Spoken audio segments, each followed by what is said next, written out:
Manipulation is an art form, a subtle dance of influence and persuasion that can shape people's thoughts, emotions, and actions without them even realizing it. It's a skill that some people master effortlessly, leaving others wondering how they seem to have a way with words.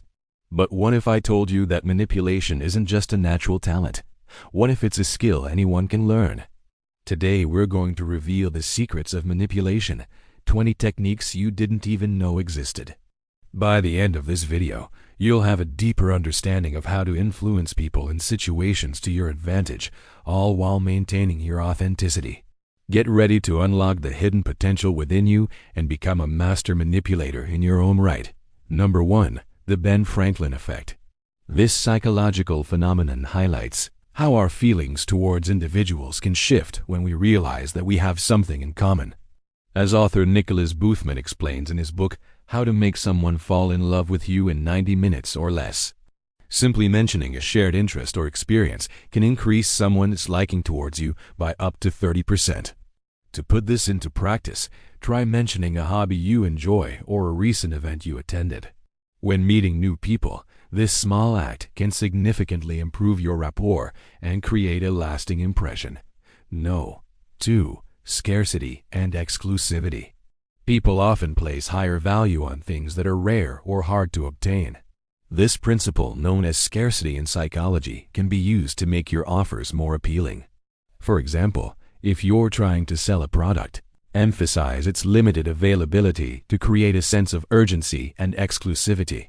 You can say something like there are only a few left or this item is only available for a limited time. By creating scarcity, you'll increase the perceived value of your offer and make it more enticing to potential buyers. No. 3. Reciprocation of kindness. We naturally feel compelled to repay acts of kindness, a phenomenon known as the reciprocity of liking effect. By doing something nice for someone, you'll increase the likelihood that they'll do something for you in return. This can be as simple as buying someone a coffee or helping them with a task. By sowing these small acts of kindness, you'll build goodwill and create a positive impression, making it more likely that people will reciprocate when you need their help. 4. Foot in the door technique. This approach involves getting people to agree to a small request first, which makes them more likely to comply with a larger request later. For example, if you want to ask for a raise at work, start by asking for a small favor from your boss. Once you've established a pattern of compliance, you can gradually escalate your requests.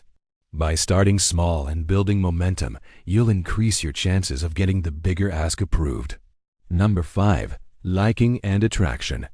People are more likely to say yes to those they like and feel attracted to.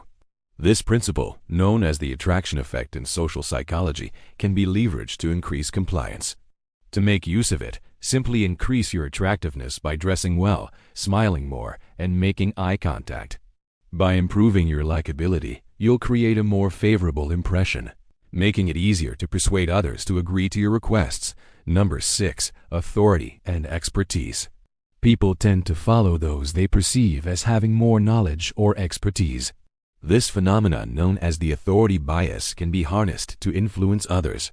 To establish authority, showcase your expertise, share your knowledge, and provide valuable insights. By positioning yourself as a knowledgeable and trustworthy source, you will gain credibility and increase the likelihood that others will listen to your advice and follow your lead. 7. Consistency and commitment. Once people make a commitment, they tend to follow through with it to maintain consistency in their actions and beliefs.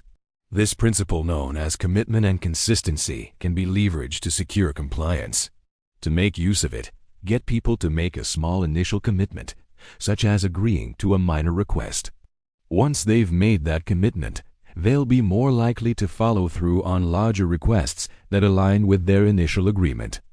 Number 8. Social proof. People often look to the actions and opinions of others as a guide for their own behavior.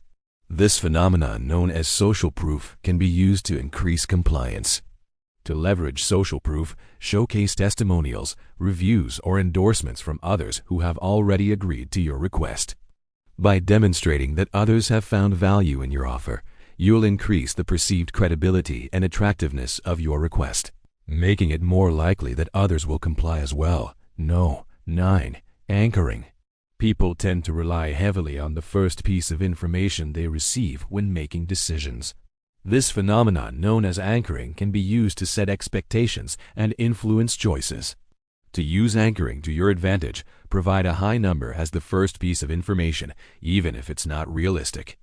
This will serve as an anchor, and any subsequent information will be compared in relation to that anchor, making it seem much lower in value.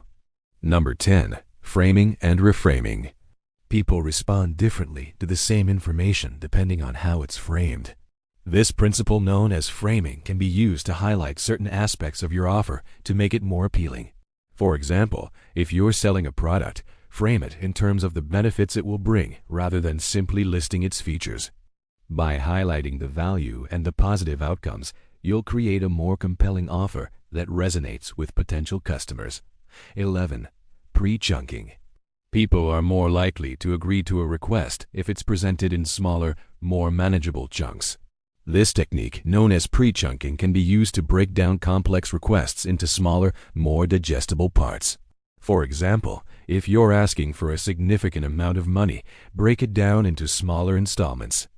By presenting the request in a more manageable way, you'll reduce the perceived burden and increase the likelihood of compliance. 12. Sunk cost fallacy. People tend to continue investing in something they've already invested in, even if it's not a good financial decision. This fallacy can be used to your advantage when trying to get people to stick with a plan or commitment.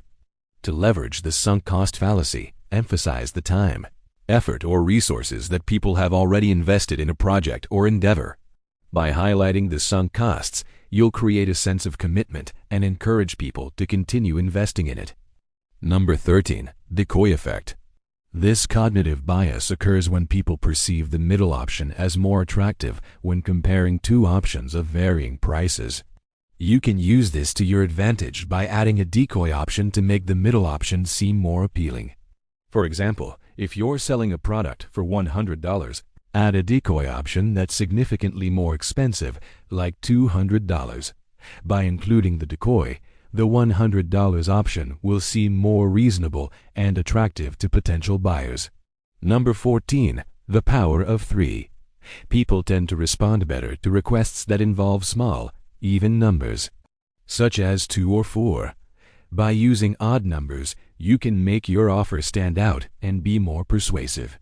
For example, instead of saying 25 off, say 23 off. By using an odd number, you'll grab attention and create a more memorable offer. 15. Love bombardment.